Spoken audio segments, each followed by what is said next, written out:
In this video lesson, we're going to focus on force diagrams. We're going to focus on how do you draw them and what they are and how to make use of them. First of all, I want to say that a force diagram can also be referred to as what's called a free body diagram. I will refer to them as force diagrams, but just so you're aware that there are also called free body diagrams. So if a worksheet or a book or a homework ever asks you to do a free body diagram, know that they are the same thing. Now, what are they defined as?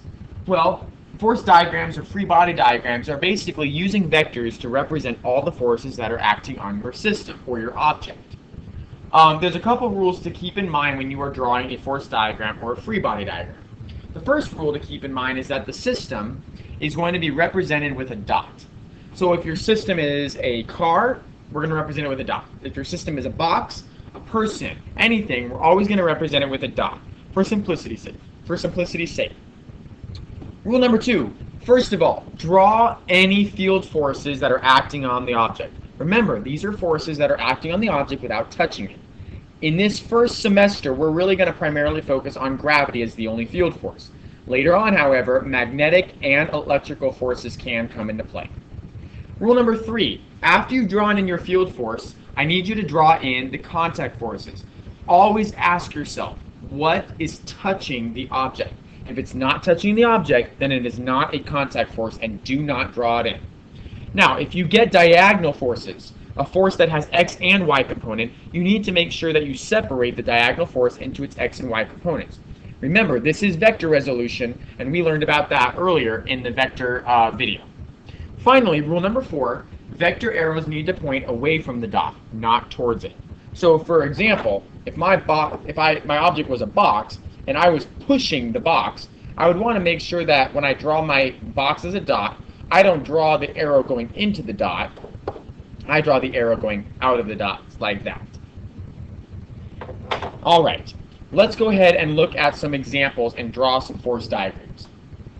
First situation right here, a box is sitting on a table, so it's at rest.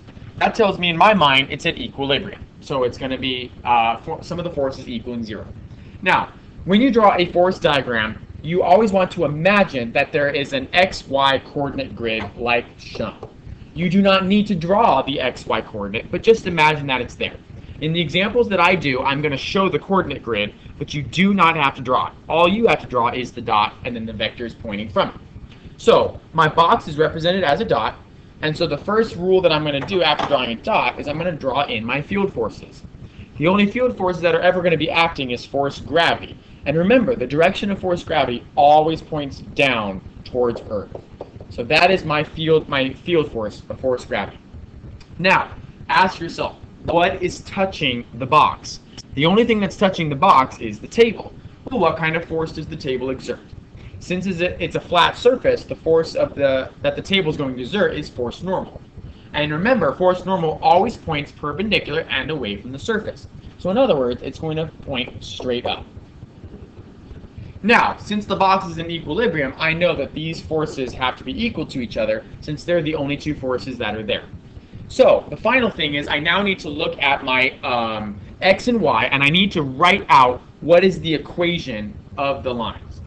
So, in the x direction, there are no forces. So I'm going to put non-applicable, because notice, there's no forces anywhere in the x direction. However, in the y direction, there are forces. There's 2 of them. So I would say the sum of the forces is equal to force normal plus force gravity. And when I add those 2 together, they should come out to be 0. And the reason why you're adding them is because you're showing vector addition. But keep in mind, since they're in opposite direction, one of them would be positive and one of them would be negative. And that's why they would come out to be 0. Let's look at another example. Now I'm holding a box pressed up against a wall. Alright, first thing, we draw our box as a dot, which is already shown. Then I'm going to draw in my field forces. Force gravity goes facing down. Now, what is touching the box? Well, first thing I notice is that the hand is pushing the box against the wall. So in other words, it is going out to the left.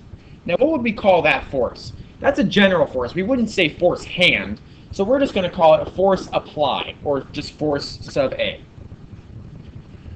All right, what else is touching the box? Well, the wall is touching the box, and remember, the wall is going to exert a normal force that's perpendicular away from the surface. So in other words, it's going to look like this. Now, the box is in equilibrium in the x direction. It's not accelerating into the wall, it's not accelerating out towards the hand. So force applied and force normal must be equal. Now, if we leave it like this, this is saying that there is an unbalanced force in the y direction. Notice in the y direction, there's only force gravity. So if there's only one force in the y direction, the object is unbalanced, and therefore it should be speeding up or accelerating downward. But it's not. It says the box is being pressed up against a wall. So there must be some other force going up that would balance out the force gravity. What do you think that force would be? The answer is it's force friction. There is a frictional force that is being experienced between the box and the wall. Finally, we know that those two are equal because the object, or the box, is just being pressed and held there. It's not going up or down. All right, so let's go ahead and write the sum of the forces.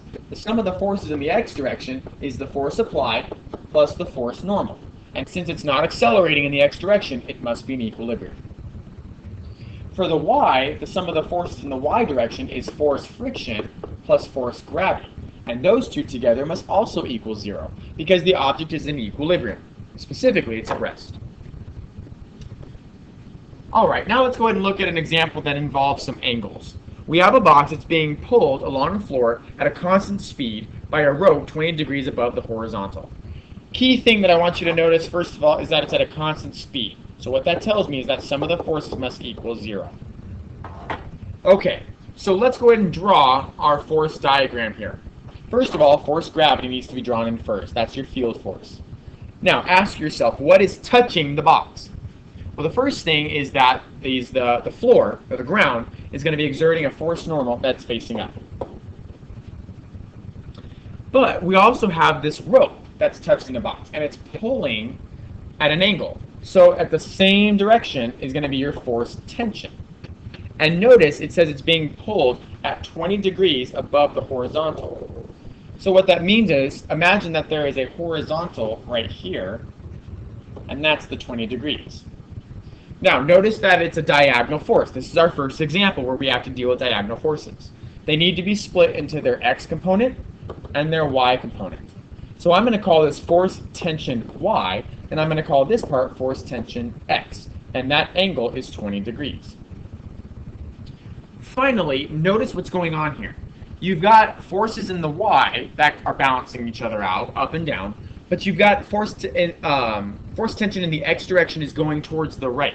There's no force to the left that's balancing it out, but we're told that the object is going at a constant speed. So there must be a force in this direction that's balancing out the force tension in the x. What could that force be called? That is a force friction. As the box is being moved at a constant speed to the right, friction will oppose it by moving it to the left. So what would be the sum of the force formulas here? Well, for the x direction, the sum of the forces is only 2. There's force friction plus force tension x. And since it's moving at a constant speed, that tells me equilibrium, or 0. In the y direction, the sum of the forces is equal to 3, actually. There's force normal plus force tension y plus force gravity, and that is equal to 0 as well, since the box is not accelerating up or down.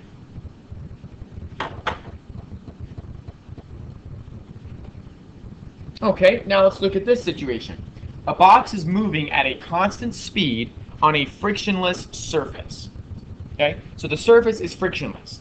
And something that is frictionless in real life, or practically frictionless, is dry ice. If you've ever played with dry ice on a tabletop, it moves across the tabletop with relative ease, meaning there's no friction between it. So we're going to pretend instead of a box, we're going to say that this is dry ice. So we have dry ice that's moving at a constant speed on a frictionless surface. What would be the force diagram? We've got force gravity that's pointing down. Then what's touching the dry ice? The table is touching the dry ice, and so it would exert a force normal going up. Is there anything else touching the box? No. And so this is the answer. Force normal and force gravity cancel each other out. There are no x forces at all. So my y formula would just be force normal plus force gravity, and it's not accelerating up or down, so that it's equal to 0. So you can have something moving and not have any forces, such as this case right here. There are no x forces, and yet the object is moving. Remember, the forces are not necessarily dictating motion. The forces are dictating change in motion. If there's no forces there, the motion can't change, and that's why it's going at a constant speed. All right, final one right here. This is a box that's resting on an inclined ramp. This is probably the most difficult to picture, but we're going to walk you through it so you know how to do this. If I were to draw my force diagram of what's going on here, I have my force gravity is pointing down. I have my force normal that's going perpendicular away from the surface, such as this. And then the box wants to go down the ramp, so the force friction is going to oppose that motion. It's going to go diagonal up here. And I'm going to just, for this problem here, I'm going to draw the same force diagram actually on the picture so that you can see what's going on here. So force gravity is going straight down. Force normal has to go perpendicular away from the surface. And then force friction wants to oppose the motion. The block wants to move down the ramp, but the friction is opposing it. That's why it's facing up. Now, from this force diagram, you can see out of the three forces there, two of them are diagonal. Force friction and force normal. This is going to create a problem later on. So there is something that we can do that would make the problem easier. What you are allowed to do as the physicist is you are allowed to take your axis and you are allowed to rotate it to where your force friction and force normal are in line with the axis, and your force gravity is what's diagonal. The reason why you'd want to do this is actually several, but the primary reason right here is so that the force gravity is the only force that is actually needing to be split up. So when you do that, force gravity y will always be in line with the force normal. Force gravity x will always be parallel to your surface. So that's force gravity x, and this is force gravity y. Anytime you have a ramp problem, such as this, the x-axis always becomes what's in line with the ramp. The y-axis always becomes what's perpendicular to the ramp. Always. Finally, how would that work out when you are looking at the angle? Well, we know the angle right here of the ramp is 35 degrees. So in your force diagram, how do you know what the angle is? If the angle right here is 35 degrees, the angle right here is also 35 degrees. And I'm going to show you how you can get that geometrically. So I'm going to erase what's on the board already, and I'm going to redraw that force diagram so you can actually see how all of this works. So we've got the floor right here, and we're told that it makes 35 degrees. Now, we know that force gravity goes straight down, force normal goes up perpendicular, and then force friction goes along like this. Now, I'm going to draw in the force gravity in the y direction and force gravity in the x direction. Notice how force gravity y and x make a right angle with each other. Now, when I drew in the force gravity, what I did was I made a right triangle right here. And if this is 35 degrees, this angle right here has to be 55 degrees, so that everything adds up in the triangle to be 180 degrees. Now, when I drew in my force gravity y, I made another right triangle. I made a right triangle right here. So right triangles are 90 degrees, and if of that 90 degrees, 55 of it is right here, then that means 35, the remaining, must be right there. This concludes the video on force diagrams.